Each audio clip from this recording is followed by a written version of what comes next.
Welcome to Economic Times, everyone. Today's topic is government and the economy. Let's start with a question from our mailbag. This letter comes from Jennifer Smith from Springfield. Jennifer writes, "Everything I hear on the news today is about the economy, the Federal Reserve, and monetary policy. But I don't know what to think of any of it. Please tell me, is monetary policy an effective economic tool?" Well, that is a great question. In fact, I would call it the essential question about this topic. I'm not sure I can answer it for you, since many people have different opinions, but I can certainly tell you what monetary policy is. Then, you can decide for yourself how effective it might be as a tool to manipulate the economy. The Federal Reserve, or the Fed, is the central bank in the United States. The Fed is responsible for regulating the money supply. Monetary policy is action the Fed takes to influence the country's GDP and inflation rate. The Fed can use an easy monetary policy when they want to increase the money supply. This happens when the economy is in a decline.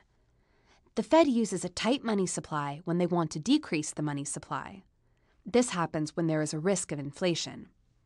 The Fed has three main tools to enact these policies. These are reserve requirements, the discount rate, and open market operations. The tool most commonly used today is open market operations.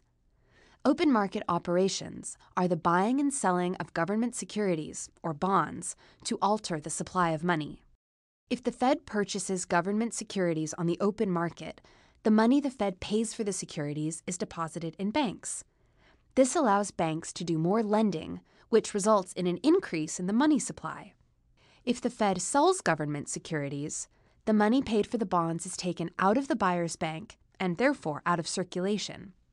Banks can't make as many loans, and the money supply decreases. In some cases, the bank might even have to call in loans to maintain their reserve balance. The Fed watches the economy closely because too much or too little money creation can cause more problems for the economy.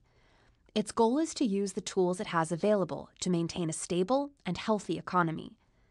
So, Jennifer, now that you know a little more about monetary policy, how effective do you think it can be?